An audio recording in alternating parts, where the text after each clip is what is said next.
లలో ఉన్నటువంటి ఆ నిజాయితీ డెఫినెట్గా రేపు తెలంగాణ రాష్ట్రం రావడానికి ఉపయోగపడుతుంది. అనివార్యంగా ఖచ్చితంగా పార్టీలు కూడా ఏదో ఒక సందర్భంలో ప్రజలకు వినవలసినటువంటి పరిస్థితి ఏర్పడుతుంది. అయితే తెలంగాణ రాష్ట్రం ఏర్పడడంతోనే ఈ 60 సంవత్సరాల ప్రజలు చేసిన త్యాగాలకు ఒక సార్థకత ఏర్పడుతుందా అంటే ఏర్పడదు. అక్కడనే మళ్ళీ డాక్టర్ బాబాసాహెబ్ అంబేద్కర్ ముందుకు వస్తాడు. డాక్టర్ బాబాసాహెబ్ అంబేద్కర్ని ఎందుకు ప్రస్తావించవలసి వస్తుందంటే ఆయన ఈ సమాజాన్ని కేవలం రాజకీయ అధికారాన్ని మాత్రమే పరిమితమై ఆలోచించలేదు. మొత్తం సమాజంలో ఉన్నటువంటి అన్ని సామాజిక వర్గాలకు అన్ని రంగాలలో స్వేచ్ఛ, సమానత్వం, సౌభ్రాతృత్వంతో కూడినటువంటి ఒక సామాజిక న్యాయం పునాదిగా ఆ సమాజంలో ఉన్న వనరుల పంపిణీ జరగాలి. అధికారంలో అందరికీ భాగస్వామ్యం ఉండాలి. ఆయా చిన్న చిన్న సమూహాలు కావచ్చు, ఆయా మత మైనారిటీ, కుల మైనారిటీ ప్రజలకు సంబంధించినటువంటి జీవన విధానం కూడా ఎక్కడ కూడా హాని కలగకుండా ఉండేటువంటి ఒక గొప్ప సమాజాన్ని నిర్మించవలసిన అవసరం ఉంది.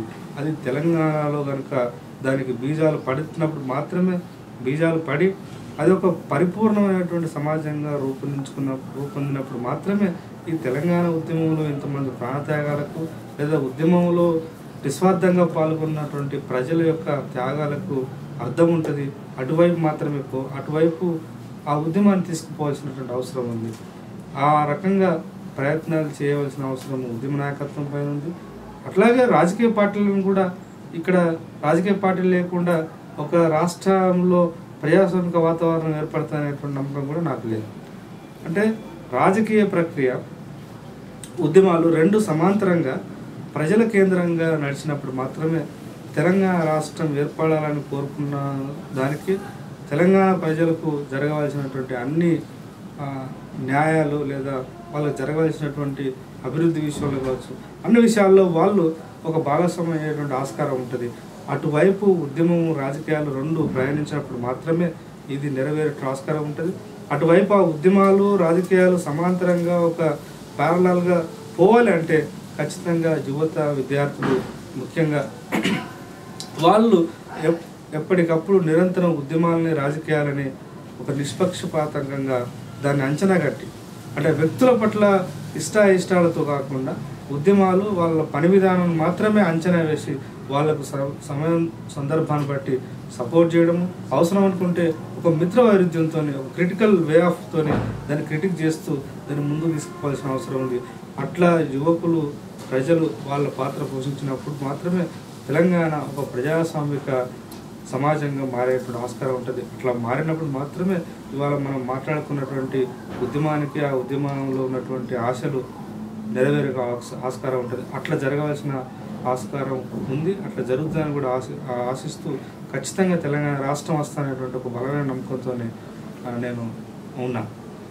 ఓకే సార్, ఇప్పుడు మన ఏపీలో సేజ్ ఒకటి ఉంది కదా, స్పెషల్ ఎకనామిక్ జోన్, దాని గురించి డిస్కస్ చేయండి సార్. మన తెలంగాణకు ఎలాంటి నష్టం జరుగుతున్నది?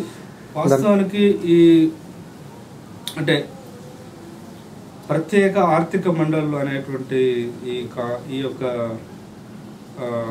అంశం అభివృద్ధి అనేటువంటిది జరగాలి అంటే భారీ పరిశ్రమలు లేదా భారీ తరహాలో ఉత్పత్తిని పెంచడం కోసము ఈ స్పెషల్ ఎకనామిక్ జోన్స్, ప్రత్యేక ఆర్థిక మండళ్ళు అనేటువంటి ఈ అభివృద్ధి నమూనాను భారతదేశంలో పెట్టడం జరిగింది.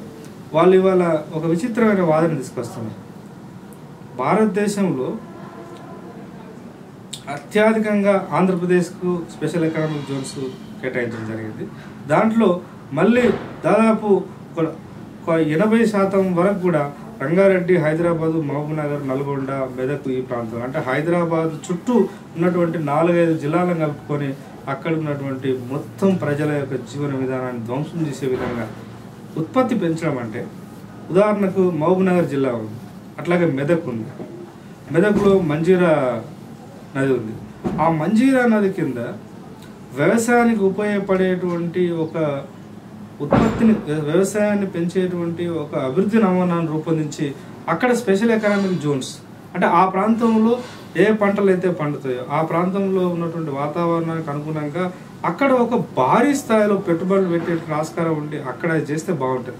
కానీ మెదకుల టైరు మ్యానుఫ్యాక్చర్స్ అది పెడతారట. మహబూబ్నగర్లో పోలేపల్లి ప్రాంతంలో వ్యవసాయ, అసలు మహబూబ్నగర్ అంటేనే అది కష్టాల అడవి.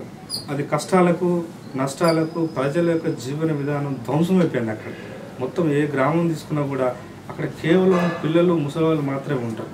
మొత్తం యువత యువకులు చిన్న పని చేయడానికి వాళ్ళు రెక్క ముదురుతో చాలు తట్టపార పట్టుకొని దేశాలని తిరుగుతున్నారు. అక్కడ గోదావరి కృష్ణానది పోతుంది. అక్కడ పంటలు పండించడం కోసం లేదా ఒక చదువుకున్న యువతకు ఉద్యోగం కల్పించేటువంటి పరిశ్రమలు స్థాపిస్తే అది అభివృద్ధి నమూనాలు అభివృద్ధి అనేది ఉంటుంది తప్ప అక్కడ ఎక్కడో అరబిందో వాడు ఫార్మాస్యూటికల్ కంపెనీ పెట్టుకోవడం కోసము అక్కడ 100 ఎకరాలు వ్యవసాయానికి ఉపయోగపడే భూమి ప్రజలకు ఇచ్చినటువంటి విచిత్రం ఏంటంటే మొత్తము ప్రజా ప్రయోజనాల దృష్టి అని చెప్పి ఇక్కడ ఒక విషయం చెప్పాలి. అంటే షెడ్యూల్ రావడం వలన ఏ సామాజిక వర్గాలు కూడా మళ్ళీ నష్టపోయారంటే మళ్ళీ దళితులు. ఈ మొత్తము షెడ్యూళ్ళల్లో తీసుకున్నటువంటి అది కాకినాడలో కావచ్చు, ఇవాళ మెదకులో కావచ్చు, రంగారెడ్డిలో కావచ్చు, మెదకులో కావచ్చు, నల్గొండలో కావచ్చు, ఎక్కడైనా కానీ షెడ్యూల్ పేరు తీసుకున్నటువంటి భూములన్నీ కూడా ఈ దేశంలో కులం, ఆ కులం వల్ల అంటరాని కులాలు ఈ సమాజానికి చేసిన సేవ. ఉదాహరణకు ఎట్టి బతుకులు అని మాలామాదిగలు చేసిన సేవకు, వాళ్ళు మొత్తం గ్రామానికి రాజ్యానికి చేసిన సేవకు అక్కడ ఉన్నటువంటి రాజరిక వ్యవస్థలో భాగంగా కొన్ని భూములు ఇచ్చారు. అవి పాడుబడ్డ భూములు, పంటకు ఉపయోగపడినాయి. అయినా కూడా వాళ్ళు శ్రమజీవులు కాబట్టి కొన్ని వందల సంవత్సరాలు శ్రమ చేసినటువంటి వాళ్ళు ఆ సౌడు భూములని ఆ మొత్తం బండల్ని అడవుల్ని నరికేసి ఇప్పుడిప్పుడే వాటిని వ్యవసాయానికి ఉపయోగపడే భూములుగా తయారు చేసుకున్నారు. కానీ ఇవాళ ప్రభుత్వాలు ఏమంటున్నాయి, అది ప్రభుత్వ భూమి కాబట్టి అది ప్రజల అవసరం కోసం ప్రజా ప్రయోజనాల దృష్ట్యా ప్రభుత్వ భూమిని ప్రభుత్వం వెనుక తీసుకునేటువంటి ఒక హక్కు ప్రభుత్వానికి ఉందని ఒక చట్టం చేసి మొత్తం ఆ భూములు గుంజుకున్నారు. వాళ్ళకి నష్టపరిహారం ఏమంటే అవి మీ సొంత భూములు కాదు కదా, అది వ్యక్తిగత ఆస్తి కాదు కాబట్టి, అది ప్రభుత్వ ఆస్తే కాబట్టి ఒక సందర్భంలో మీరు మీ జీవన విధానం గడుపుకోవడం కోసం ప్రభుత్వం మీకు ఆ భూములను ఇచ్చింది. కానీ మీకు పట్టాలు ఇవ్వలేదు. అది మీ భూమి కాదు, అది ప్రభుత్వ భూమి కాబట్టి మేము తీసేసుకుంటున్నాం అని చెప్పేసి తీసుకోవడం వల్ల ఇవాళ మొత్తం ఈ షెడ్యూల పేరిట భూములు కోల్పోయినటువంటి ప్రజానీకాన్ని తీసుకుంటే దాదాపు 80 నుంచి 90% మంది ఈ వతాన్లు అంటే అప్పట్లో వెనకట గ్రామ సేవకులుగా, ఎట్టి మాదిగలుగా, లేకపోతే బీసీ కులాల్లో ఉన్నటువంటి ఈ ఉత్పత్తి కులాలు చాకలి మంగలి ఇట్లా కుమ్మరి కమ్మరి వీళ్ళంతా కూడా ఆ కాలాలలో రాజులకి ఆ పాలకులకు సేవ చేసిన వాళ్ళు. వాళ్ళ సేవను గుర్తించి వాళ్ళు బతకడం కోసం మాన్యాలని చెప్పేసి ఇచ్చారు. 1 ఎకరం 2 ఎకరాలు లేకపోతే 1 గుంట 2 గుంటలు ఆయా గ్రామంలో ఉన్నటువంటి శివాన్ని బట్టి. ఇవాళ మొత్తము మనం మెదక్ తీసుకుంటే తూప్రాన్ బెస్ట్ ఎగ్జాంపుల్. నేను అక్కడ ఒక 6 months స్టడీ చేశాను తూప్రాన్ విలేజ్లో. ఆ తూప్రాన్ విలేజ్లో ఇవాళ మొత్తం హైవే రోడ్ పోయింది. ఆ హైవే రోడ్ కింద మొత్తం భూమి ఎవరిదే అంటే దళితులు. 250 కుటుంబాలు ఉంటే 250 కుటుంబాల్లో ఉన్నటువంటి 176 కుటుంబాలకు ఒక్కొక్కరికి ఒక్కొక్క 15 గుంటలు 20 గుంటలు ఎకరం భూమి ఉంది. ఆ మొత్తం భూమి కూడా హైవేలో పోయింది. వాళ్ళు నష్టపరిహారం అడిగితే అది ప్రభుత్వ భూమి కాబట్టి మీకు నష్టపరిహారం ఇవ్వని చెప్తారు. అట్లాగే ఇక్కడ మనకు పోలేపల్లి సమస్య తీసుకున్నా ఎక్కడ కూడా ఈ షెడ్యూల పేరు మీద జరుగుతున్నది మొత్తం కూడా విధ్వంసమే. ప్రజల జీవనాధారం ఆ కాస్తో కూస్తో ఉన్నటువంటి ఆ ఎకరాన్ని 2 ఎకరాలను పంట పండినా పండకపోయినా ఇలా భూమి ఈ దేశంలో కేవలము అది ఉత్పత్తికే సింబల్ కాదు, అది ఆత్మగౌరవానికి కూడా సింబలే. గ్రామంలో ఒక 2 ఎకరాలు ఉండి చక్కగా వాటర్ సోర్స్ ఉన్నటువంటి ఒక బావో లేకపోతే ఒక బోరు బావో లేకపోతే చెరువు కింద ఆ భూమి ఉంటే ఆ భూమి కలిగినటువంటి ఆ కుటుంబము ఆ గ్రామంలో చాలా స్వేచ్ఛగా చాలా చాలా హూందాగా బతకగలుగుతుంది. కానీ ఇవాళ ఏమైపోతుంది, షెడ్యూల్ వచ్చిన తర్వాత ఆ భూములు కోల్పోయినటువంటి ఎస్సీ ఎస్టీ బీసీలు అట్లాగే ఆ గ్రామానికి సంబంధించినటువంటి ఇతర కులాల వాళ్ళు కూడా భూములు కోల్పోవచ్చు. కానీ కోల్పోయిన తర్వాత వాళ్ళు ఇవాళ మళ్ళీ అడ్డమీ కూలీలుగా మారారు. కాబట్టి ఈ షెడ్యూల్ అనేటువంటిది ఇది ఒక పెద్ద దుర్మార్గమైనటువంటి పద్ధతి. దీన్ని ఖచ్చితంగా ప్రజలు వ్యతిరేకిస్తున్నారు, చేస్తున్నారు. కాకపోతే ఏంటంటే మళ్ళీ ఇక్కడ అది అంటే అది అది అది తెలంగాణ ఉద్యమం కూడా వర్తిస్తుంది, అట్లాగే తెలంగాణేతర ప్రాంతానికి సంబంధించిన వాళ్ళు కూడా వర్తిస్తుంది. మళ్ళీ ఇక్కడ పాలకులే కాంట్రాక్టర్గా మారి పాలకులే పెట్టుబడిదారు, అంటే పెట్టుబడిదారులు ప్లస్ రాజకీయం ఈ రెండు కలిసినాయి. 1990 కంటే ముందు ఎంత దుర్మార్గంగా ఉన్నా కూడా కాస్తో కూస్తో యూనివర్సిటీ నుంచి లేదా ప్రజలకు సేవ చేయాలనుకున్నటువంటి వాళ్ళు రాజకీయాల్లోకి వచ్చేది. కానీ 90 తర్వాత డబ్బు, రియల్ ఎస్టేట్, పెట్టుబడిదారులు, రియల్ ఎస్టేట్ వ్యాపారులు, గూండాగిరి చేసేటువంటి వీళ్ళందరూ కలిసి రాజకీయాలు శాసించడము.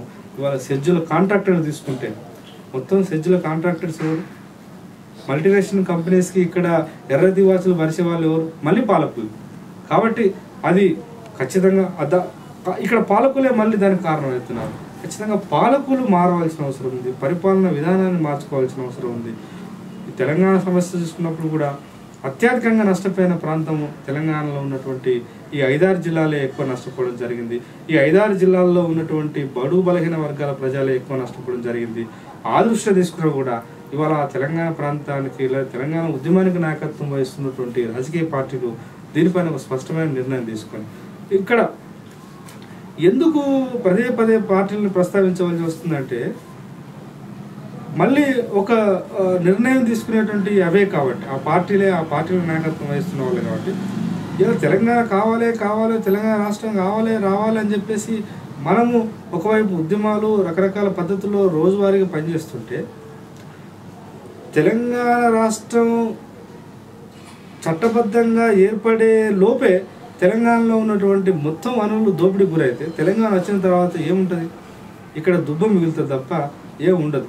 ఇంకొక సంవత్సరం కనుక ఆ ఓపెన్ కాస్ట్ విధానాన్ని కనుక కొనసాగిస్తే ఆల్రెడీ మంచిర్యాల, బెల్లంపల్లి, మందమరి, ఈ సింగరేణి ఏరియా, తర్వాత గోదావరి కని మొత్తం ఆ బెల్ట్ అంతా కూడా ధ్వంసం అయిపోయింది.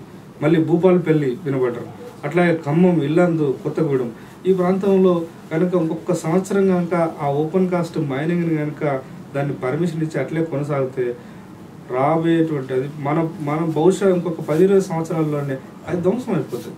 వాళ్ళ సెజ్జుల పేరిట్లో కూడా జరుగుతున్నది వందలాది ఎకరాలు, వేలాది ఎకరాలు ఆక్యుపై చేసుకొని అక్కడ ఆ పరిశ్రమ స్థాపించి ఆ పరిశ్రమలో కూడా ఉదాహరణకు ఫార్మాసిటికల్ కంపెనీ అరబిందో కంపెనీ వాడు ఒక ఫ్యాక్టరీని ఎస్టాబ్లిష్ చేస్తున్నాడు. అక్కడ ఆదిలాబాద్ మహబూబ్నగర్లో పోలేపల్లి ఎస్టాబ్లిష్ చేస్తే ఆ పోలేపల్లి ప్రజలకు ఫార్మాసిటికల్ కంపెనీలో ఎలాంటి ఉద్యోగం వస్తుంది? అదే మహబూబ్నగర్ ప్రాంతంలో ఒక చిన్న ప్రాజెక్టు కట్టి వ్యవసాయానికి ఉపయోగపడేది, లేదా మహబూబ్నగర్ ప్రాంతంలో శ్రమకు అది ఒక సాంకేతం, శ్రమజీవులకు అది ఒక నిలయం. అక్కడ చిన్న చిన్న వస్తువులు ఉత్పత్తి చేసేటువంటి ఒక సాంకేతిక పరిజ్ఞానాన్ని వాళ్ళ కులవృత్తులకు జోడించి అక్కడ ఉత్పత్తి పెంచే విధంగా ఉంటే మహబూబ్నగర్ జిల్లా తెలంగాణ ప్రాంతంలో అక్కడ విపరీతమైన తాటివనం ఉంది. మరి తమిళనాడులో నాడార్ కమ్యూనిటీ 1920-30 ప్రాంతంలోనే వాళ్ళు కళ్ళు నుంచి స్వీట్లు తయారు చేసేటువంటి కంపెనీస్ పెట్టారు అక్కడ.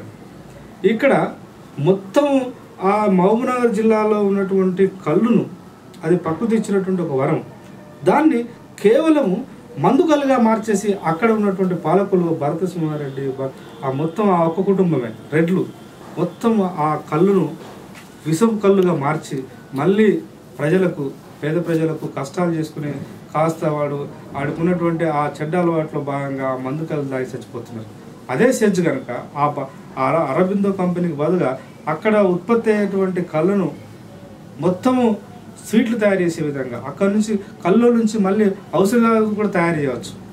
ఇంత గొప్ప ఆస్కారం ఉంది అక్కడ, కానీ అవి చేయరు. అక్కడ ప్రజలకు ఉపయోగపడేటువంటి ప్రజలకు సంబంధం లేనటువంటి పరిశ్రమలు స్థాపించి సెజ్జుల పేరు మీద ఆ ప్రజలని మళ్ళీ విధ్వంసంలోకే పాలకులు నెడుతున్నారు. ఖచ్చితంగా ఈ సెజ్జులను కూడా అడ్డుకోవాల్సిన అవసరం ఉంది.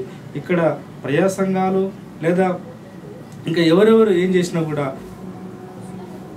చివరిగా చేయవలసింది పాలకులు. ఇలా ప్రజా సంఘాలు లేదా మిగతా రాజకీయ పార్టీలు అంటే ఒక విప్లవ రాజకీయాలు నమ్ముకునేటువంటి వాళ్ళు కనుక అది మాట్లాడితే వాళ్ళు విప్లవ నాయకులు, విప్లవ రాజకీయాలు అది అభివృద్ధికి వ్యతిరేకులను ప్రచారం చేస్తున్నారు. కానీ వాస్తవంగా జరుగుతుంది, ప్రజల జీవన విధానం విధ్వంసం జరుగుతుంది. మరి వాటిని కాపాడవలసినటువంటి పాలకులే నిర్లజ్జగా ఉంటే నష్టపోయేది ప్రజలే. కాబట్టి బహుశా ఇట్లా ఇవాళ సెజ్జుల పేరు మీద సెజ్జులు ఆల్రెడీ ప్రపంచంలో చైనాలో ఎక్స్పెరిమెంట్ అయినాయి, ఉత్తర కొరియాలో ఎక్స్పెరిమెంట్ అయినాయి, అక్కడ ప్రజలు దానికి తిరుగుబాటు చేసేసి పాలకుల్ని మార్చేశారు. బహుశా ఇది ఇట్లాగే కొనసాగితే అల్టిమేట్గా చివరిగా ప్రజలే మళ్ళీ ఈ ఉద్యమాల ద్వారానే వాటిని మార్చుకునేటువంటి ఆస్కారం ఉంటుంది. ఆ లోపు ప్రజలు వాళ్ళు విజృంభించి ఈ పాలకుల రాజకీయ అధికారాన్ని ధ్వంసం చేయడానికంటే ముందే పాలకులు మేల్కొని వాటిని తక్షణమే సెజ్జులని ఓపెన్ కాస్ట్ విధానాన్ని తెలంగాణ ప్రాంతంలో ఆపే విధంగా రాజకీయ పార్టీలు ఉద్యమాలు నిర్మించాలి. తెలంగాణ రాష్ట్రం రావడం ఎంతైతే అవసరమో తెలంగాణ రాష్ట్రం ఏర్పడే లోపు తెలంగాణ ప్రాంతంలో ఉన్నటువంటి సహజ వనరుల సంపదలన్నీ కూడా కాపాడుకోవాల్సిన అవసరం ఉంది. లేకపోతే ఖచ్చితంగా రేపు తెలంగాణ వచ్చిన తర్వాత మళ్ళీ చట్టబద్ధంగా మాకు రావాలంటారు. ఇప్పుడు పోలవరం కడుతున్నారు. రేపు పోలవరం నిర్మాణం అయిన తర్వాత కేంద్ర ప్రభుత్వము జాతీయ జలవనరుల చట్ట ప్రకారం ఒకసారి ఒక ప్రాజెక్ట్ కడితే ఆ ప్రాజెక్టులో ఎన్ని వేల క్యూసెక్ల నీళ్ళు అయితే నిల్వ ఉండడానికి ఆ ప్రాజెక్ట్ నిర్మాణం చేస్తారో అన్ని వేల నీళ్లను అక్కడికి క్యూసెక్ల నీళ్ళని టీఎంసీ నీళ్ళని అక్కడ వదలవలసిన అవసరం ఉంటుంది. ఖచ్చితంగా పోలవరం లాంటి ప్రాజెక్టులను ఆపాలి. అట్లాగే సెజ్జులను ఆపాల్సిన అవసరం ఉంది. ముఖ్యంగా ఓపెన్ కాస్ట్ విధానాన్ని ఆపి ఇక్కడ జరుగుతున్నటువంటి ఈ విధ్వంసాన్ని ఆపవలసిన అవసరం ఉంది. దానికి రాజకీయ పార్టీలు మాత్రమే ముందు ఉండవలసిన అవసరం ఉంది. ప్రజలు వాళ్ళు వెనుక ఉంటారు. లేకపోతే ప్రజల ముందు ఉండి రాజకీయ పార్టీలు వెనుక ఉంటే ప్రజలు మళ్ళీ వాళ్ళు ప్రాణాలను కోల్పోయే ఆస్కారం ఉంటుంది. కాబట్టి రాజకీయ పార్టీలే ముందు ఉండవలసిన అవసరం ఉంది. రాజకీయ పార్టీలు ముందు ఉండాలంటే ప్రజలు రాజకీయాలని ఒక నిజాయితీ కలిగిన రాజకీయాలుగా తీర్చిదిద్దాల్సిన అవసరం ఉంది. ఇవి రెండు కూడా ఇందాక నేను చెప్పినట్టు రెండు కూడా సమాంతరంగా జరగవలసినటువంటి ప్రక్రియలు. ఇవి రెండు వాస్తవానికి కలిసి పనిచేయాల్సిన సందర్భం ఉంది. కాకపోతే అవి రెండు మేము వేరు అనే విధంగా పోవడం వల్లనే ఇటు తెలంగాణ రాకుండా పోతుంది, ఇటు ఈ విధ్వంసం జరుగుతుంది అనేది నేను అభిప్రాయపడుతున్నాను. Okay sir, thank you.